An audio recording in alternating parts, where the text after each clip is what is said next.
तो नमस्कार आप सभी प्यारे साथियों को एक नए वीडियो के अंदर। तो हम इस वीडियो के अंदर जानेंगे कि इलेक्ट्रॉन बिंदु संरचना किस प्रकार से बनाई जाती है। बहुत ही आसान तरीके से। यदि आपको इलेक्ट्रॉन विन्यास नहीं आ रहा है फिर भी आप इस वीडियो के अंदर सीख जाओगे किस प्रकार से इलेक्ट्रॉन बिंदु संरचना ज्ञात की जाती है। अब मैं बात कर रहा हूँ सबसे पहले मेथेन की। CH4 को क्या कहा जाता है? मेथेन कहा जाता है, जो प्राकृतिक गैस आप कह सकते हो इसे। और ठीक है, मेथेन। अब मेथेन की इलेक्ट्रॉन बिंदु संरचना बनानी है तो सबसे पहले आप देखो इसमें कौन कौन से परमाणु है। एक हाइड्रोजन, एक कार्बन का परमाणु और एक हाइड्रोजन के चार परमाणु हैं। क्यों चार लिखे हुए, इसका मतलब चार परमाणु है। तो सबसे पहले तो आपको हाइड्रोजन और आपको जो कार्बन है इसका इलेक्ट्रॉनिक विन्यास आना चाहिए। और यदि आपको इलेक्ट्रॉनिक विन्यास नहीं आता है तो ये लाइन आप याद रखना, 1s 2s 2p 3s 3p 4s 3d।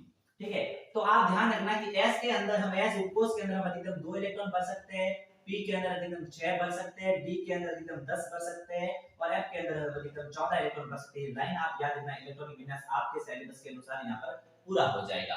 अब देखो, तो कार्बन है तो कार्बन के देखो 1s, हम ये इलेक्ट्रॉनिक विन्यास क्यों लिख रहे हैं? क्योंकि हमें ये नहीं पता है कि बाह्यतम कोष में कितने इलेक्ट्रॉन है, तो बाह्यतम कोष में इलेक्ट्रॉन ज्ञात करने के लिए हम ये लिख रहे हैं। ठीक है, अब मैं बात करता हूं 1s। तो 1s2 2s2 और सॉरी यहाँ पर देखो, आप ये लाइन लिख दो पहले। ये लाइन आप लिख दो 2p और ये 3s। आगे भी लिख सकते हो, जब इलेक्ट्रॉन नहीं भरे खाली दिखे आपको तो इनको आप मिटा देना। ठीक है, अब कार्बन का परमाणु क्रमांक होता है 6।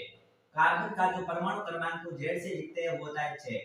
जब इसके ऊपर कोई प्लस माइनस नहीं है इसका मतलब इलेक्ट्रॉनों की संख्या भी इसमें कितनी होगी? 6 होगी। जितने परमाणु क्रमांक होते हैं उतने ही इलेक्ट्रॉन होते हैं। अब देखो, मैं बात कर रहा हूं इसमें इलेक्ट्रॉन की संख्या 6 इलेक्ट्रॉन इसमें आपको भरने हैं। s के अंदर अधिकतम मैं 2 भर सकता हूं, तो आप इसमें 2 इलेक्ट्रॉन भर दीजिए। ये 2 इलेक्ट्रॉन मैंने भर दिए। अब 6 में से मैंने 2 भर दिए, पीछे रह गए हमारे पास 4। अब वापस 2s आ रहा है, s के अंदर अधिकतम 2 भर सकते हैं हम इलेक्ट्रॉन, तो 2 भर दिए, पीछे रह गए हमारे पास 2। p के अंदर हम मैक्सिमम 6 इलेक्ट्रॉन भर सकते हैं, लेकिन हमारे पास में इलेक्ट्रॉन सिर्फ 2 ही है, तो आप सिर्फ 2 इलेक्ट्रॉन ही भरो। तो इसमें हमने कोई इलेक्ट्रॉन नहीं भरा है, इसका मतलब इसे हटा दो, ये हमारे कोई काम का नहीं है। अब देखो, हाइड्रोजन का परमाणु क्रमांक होता है 1। जब परमाणु क्रमांक 1 है तो इलेक्ट्रॉन की संख्या भी इसमें 1 ही होगी, क्योंकि परमाणु क्रमांक और इलेक्ट्रॉन उदासीन परमाणु में समान होते हैं। तो देखो, हाइड्रोजन के अंदर आप 1s 2s लिख दो। फिर आगे लिखना चाहते हो और देख सकते हो आप, s के अंदर अधिकतम 2 इलेक्ट्रॉन भर सकते हैं, लेकिन हाइड्रोजन के अंदर ओनली 1 इलेक्ट्रॉन है, तो आपको एक ही भरना है। ठीक है, तो ये कोई काम का नहीं है, इसका मतलब ये था। तो इलेक्ट्रॉनिक विन्यास का आप इस वीडियो के अंदर हाथों हाथ सीख गए आशा करता हूं। ठीक है, अब मैं बात करता हूं कि किस प्रकार से आपको बाह्यतम कोष निकालना है। देखो, s p d f जितने भी आपको इलेक्ट्रॉनिक विन्यास के अंदर सबसे ज्यादा संख्या जिस भी s p d f के आगे दिखे वो उसका बाह्यतम कोष होगा। आप देखते हो इसके आगे 1 है, इसके आगे 2 है, इसके आगे 2 है, तो मतलब ये देखो इसमें भी 2 इसमें भी 2, इसका मतलब ये दोनों बाह्यतम कोष में गिना जाएगा। अब बाह्यतम कोष ये दोनों है, तो दोनों इलेक्ट्रॉन है। इसमें देखो, इसमें कितनी संख्या है इलेक्ट्रॉन की, इसमें कितनी संख्या है, जो ऊपर लिखी जाती है वो इलेक्ट्रॉनों की संख्या लिखी जाती है। ये 2 और 2 कितने हो गए? 4। तो बाह्यतम कोष में इलेक्ट्रॉन हो जाएंगे 4। हाइड्रोजन की बात करें, इसके अंदर 1s है तो बाह्यतम कोष ही ये गिना जाएगा। इसके अंदर इलेक्ट्रॉन की संख्या बात करें तो इलेक्ट्रॉन एक ही है, तो एक इलेक्ट्रॉन आ जाएगा। अब बात करते हैं कि मेथेन की संरचना किस प्रकार से बनाए। तो मेथेन में 4 हाइड्रोजन है, तो 4 हाइड्रोजन को आप लिख दीजिए। ठीक है, अब देखो, हम इलेक्ट्रॉन बिंदु संरचना बनाते समय ये ध्यान रखना, बाह्यतम कोष के इलेक्ट्रॉनों को बिंदु या फिर क्रॉस के द्वारा दर्शाया जाता है। आप या तो बिंदु के द्वारा लिख सकते हो या फिर क्रॉस के द्वारा लिख सकते हो बाह्यतम कोष के इलेक्ट्रॉनों को। इसलिए कहा जाता है कि बिंदु संरचना, मतलब बिंदु के रूप में या क्रॉस के रूप में आप लिख सकते हो। अब देखो, हाइड्रोजन के पास में कितने इलेक्ट्रॉन है आप वो देखो। हाइड्रोजन के पास में एक इलेक्ट्रॉन, तो एक लिख दो। ये भी हाइड्रोजन है तो एक ही होगा, ये हाइड्रोजन एक होगा, ये हाइड्रोजन है तो एक ही होगा। कार्बन के बाद में आप देख लो 4 इलेक्ट्रॉन है, तो आप 4 इलेक्ट्रॉनों को मैं यहाँ पर क्रॉस के द्वारा लिख सकता हूँ, आप बिंदु के द्वारा लिख सकते हो, लेकिन मैं क्रॉस के द्वारा लिख रहा हूँ अलग अलग दर्शाने के लिए। अब देखो, कोई भी परमाणु है क्या चाहता है कि मेरे यदि बाह्यतम कोष के अंदर 8 इलेक्ट्रॉन पूरे हो जाए तो मैं स्थायी हो जाता हूँ। तो वो क्या करता है, या तो इलेक्ट्रॉन को देता है या इलेक्ट्रॉन को ग्रहण करता है, या इलेक्ट्रॉन का साझा करके क्या करता है, अपने 8 इलेक्ट्रॉन बाह्यतम कोष में पूरी करने की कोशिश करता है।